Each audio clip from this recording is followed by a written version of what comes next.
The Lantern Keeper. The story of Clara May Whitlow, the Appalachian Missionary, a story of faith, fire, and the mountain wind. The morning mist clung low to the holler, curling around the black oaks like smoke from an unseen fire. The mountains were still, save for the whippoorwill's cry and the faint hum of a woman's hymn carried through the fog. Her name was Clara May Whitlow. Born in 1834 in a cabin tucked deep within the Cumberland Gap, Clara came into the world as thunder rolled down the ridges. Her mother often said she was born in a storm and bound to chase lightning. Early years of fire in the hollow. Clara was the daughter of a sawmill worker and a mountain midwife. Her father, Samuel, was known for his temper and his whiskey. Her mother, Ruth, for her prayers that could still a fever or a man's fury. By the time Clara was 12, she could read the scriptures better than most circuit preachers who passed through the ridge. She had no formal schooling, just a worn King James Bible, a lantern, and her mother's unwavering faith. She'd sit by that flickering light long after others had gone to sleep, whispering the words of Isaiah. "The people that walked in darkness have seen a great light." Those words became her calling, though she didn't yet know it. A call in the wind. When Clara turned 19, sickness swept through the valley. Typhoid took her mother within a week. On the day of the burial, rain poured so hard it drowned the sound of the preacher's voice. But as Clara stood at the grave, her eyes fixed on the mountains, she said softly, "If I can't find God here, I'll carry him where he's needed most." That night, the wind howled through the holler like a voice, fierce and alive, and something inside her broke open. She wrote in her journal, "The Lord's voice isn't always soft. Sometimes he roars through the mountains until you answer." The mission begins.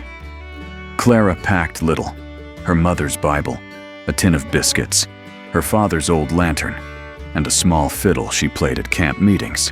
She set out on foot and muleback, riding ridge to ridge through Kentucky, Tennessee, and the Carolinas, places where the gospel had never been preached, where moonshiners ruled and Bibles were rarer than gold. Folks laughed when she came down the trail, a slip of a woman, skirts muddied, hair pinned up with sticks, quoting scripture like thunder. But the laughter often turned to tears when she spoke. She didn't just preach, she listened. She mended wounds, buried babies, delivered calves, and sang hymns beneath starlit skies. People began to call her the Lantern Keeper, because when she came to a town, the lights came on, both in homes and in hearts. Trials on the trail. Not all welcomed her. Once, in a small mountain town, a whiskey runner warned her to leave. He spat near her feet and said, "We got no need for your city Jesus up here." Clara lifted her eyes and replied softly, "Good thing he's a mountain man too. He meets us where the road gives out." They say that same man, years later, became a deacon in her church. But the mountains tested her. She slept in barns, weathered blizzards, and once nearly drowned crossing the Clinch River during a flood. Her body grew frail. Her lungs weakened from years of cold and smoke. Yet every time she faltered, she whispered, "If I die on the trail, let me die with my lantern lit." The revival in the hollow. In 1872, Clara was invited to lead a revival in a place called Shiloh Hollow, a forgotten town known for its violence and lawlessness. The people were wary. The saloon owner offered free drinks to anyone who heckled her.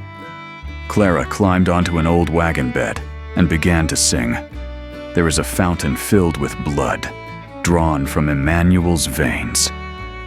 By the third verse, the jeers had gone silent. By the fifth, tears ran down faces roughened by war and whiskey. She preached from Nehemiah that night, "Come, let us rebuild the walls of Jerusalem." But she spoke of more than walls. She spoke of hearts. When she gave the call to prayer, even the saloon keeper knelt. That revival lasted 11 days. On the 12th, a wooden church was built with timber cut from the surrounding forest, and Clara's hands helped lift every beam. The letter from home. Years later, as her health declined, Clara received a letter carried up the mountain by a young boy. It was from a woman named Sarah, one of the first girls Clara had taught to read scripture. It read, "Miss Clara, my children are learning the same verses you taught me. The light you lit in this hollow never went out." Clara pressed the letter to her heart and wept, not from sorrow, but from the quiet joy of a mission fulfilled. The final journey. In the winter of 1888, the lantern keeper made her last journey. Snow fell heavy on the mountains, and her mule refused to go farther. She lit her lantern and walked the rest of the way, alone.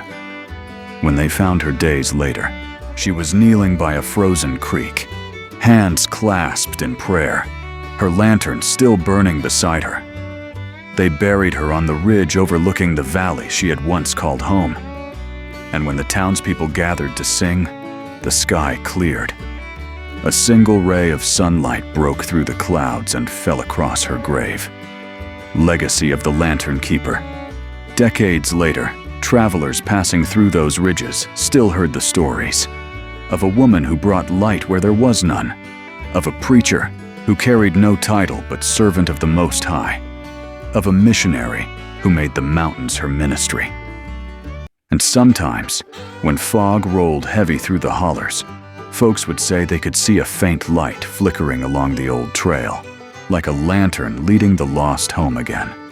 Scripture reflection. Ye are the light of the world. A city that is set on a hill cannot be hid. Matthew 5:14. Clara May Whitlow never sought fame, wealth, or recognition. She sought souls. And when the lantern of her life finally dimmed, its flame was already burning in others, generation after generation. Because the light kindled by God never goes out.